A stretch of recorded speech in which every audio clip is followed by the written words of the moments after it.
चलिए सीधे चलते हैं भारत के इतिहास के एक ऐसे दौर में जिसने आने वाली सदियों की कहानी लिख दी। वैदिक युग। ये सिर्फ कोई मामूली दौर नहीं था, बल्कि वो नींव थी जिस पर आज के भारत की सामाजिक, आर्थिक और हाँ, दार्शनिक सोच भी टिकी हुई है।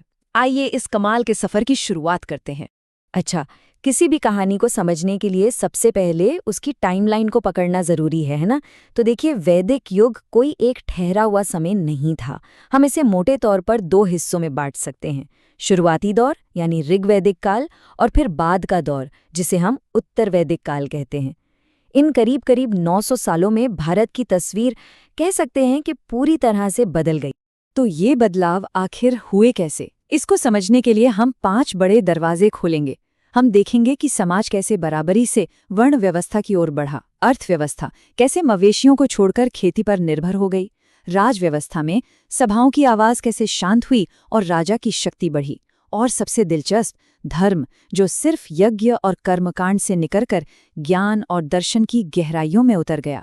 तो शुरू करते हैं बिल्कुल बेसिक से। वैदिक युग जो लगभग 1500 से 600 ईसा पूर्व तक फैला है, इसका नाम आता है वेदों से। ये सिर्फ किताबें नहीं हैं, बल्कि भजनों, मंत्रों और दार्शनिक विचारों का एक बहुत बड़ा संग्रह है। ऋग्वेद, सामवेद, यजुर्वेद और अथर्ववेद। समझिए, यही हमारी एकमात्र खिड़की है उस प्राचीन दुनिया में झांकने के लिए। अब आते हैं इस युग के सबसे गहरे और शायद सबसे स्थायी बदलाव पर। समाज की अपनी बनावट में आया बदलाव। एक ऐसा बदलाव जिसकी गूंज आज भी भारतीय समाज में कहीं न कहीं सुनाई देती है। यहाँ देखिए, 2 बिल्कुल अलग तस्वीरें हैं। शुरुआत में ऋग्वैदिक समाज काफी हद तक बराबरी पर आधारित था, जो सप्त सिंधु यानी आज के पंजाब और उसके आसपास के 7 नदियों वाले इलाके में बसा था।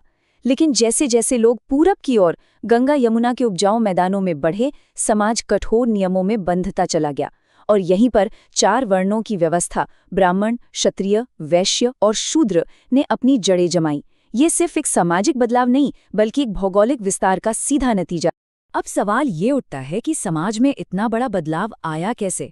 देखिए, समाज तभी बदलता है जब लोगों के जीने और कमाने का तरीका बदलता है, और इस बदलाव के पीछे का जो असली इंजन था वो थी अर्थव्यवस्था। जरा सोचिए, जिंदगी कितनी बदल गई होगी। पहले लोग अपने मवेशियों के साथ घूमते थे, वही उनकी चलती फिरती दौलत थी। फिर उन्होंने एक जगह बसकर खेती करना सीख लिया, चावल, जौ, गेहूं उगाने लगे, और बस इस एक बदलाव ने सब कुछ बदल दिया।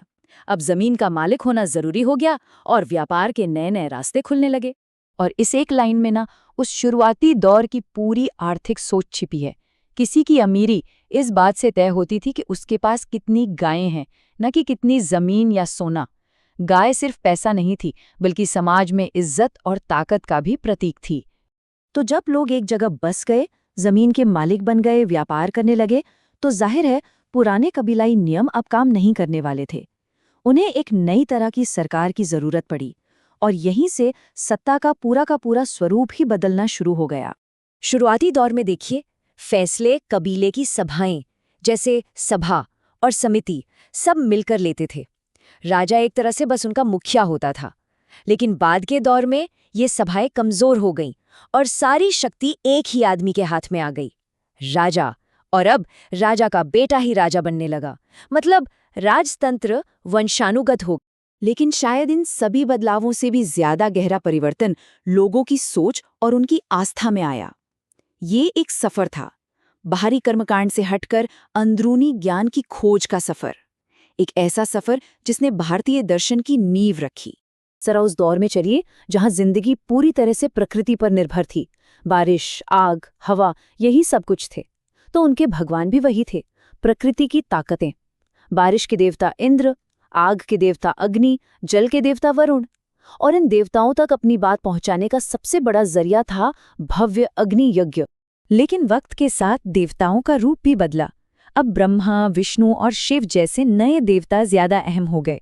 पर इससे भी बड़ा बदलाव ये था कि लोग अब सिर्फ यज्ञ नहीं कर रहे थे, वे गहरे सवाल पूछ रहे थे। ये जीवन क्या है? मृत्यु के बाद क्या होता है? इस ब्रह्मांड का सच क्या है? और इन्हीं सवालों की खोज ने जन्म दिया उपनिषदों को। ये वो ग्रंथ थे जो कर्मकांड पर नहीं, बल्कि ज्ञान पर जोर देते थे। यहीं से कर्म, आत्मा, ब्रह्म और मोक्ष जैसे गहरे विचार सामने आए। ये एक क्रांति थी। धर्म अब सिर्फ बाहरी अनुष्ठान नहीं रहा, बल्कि एक आंतरिक खोज बन गया। तो अगर हम पूरी कहानी को एक साथ देखें तो ये एक महान परिवर्तन की गाथा है। मवेशी पालने वाले लोग किसान बने और इस बदलाव से समाज में ऊंच नीच आई। इस नए समाज को चलाने के लिए कबीले के सरदार की जगह एक शक्तिशाली राजा ने ले ली, और इन सबके बीच लोगों ने यज्ञ की आग से आगे बढ़कर अपने मन के अंदर ज्ञान की रोशनी खोजना शुरू कर दिया। हर बदलाव एक दूसरे से पूरी तरह से जुड़ा हुआ था, और यही बात हमें आज पर लाकर खड़ा करती है। कर्म, आत्मा, मोक्ष, ये विचार हजारों साल पहले उपजे थे। जरा सोचिए, ये प्राचीन दार्शनिक विचार आज भी हमारे फैसलों, हमारी संस्कृति और हमारे जीने के तरीके को किस तरह से प्रभावित कर रहे हैं।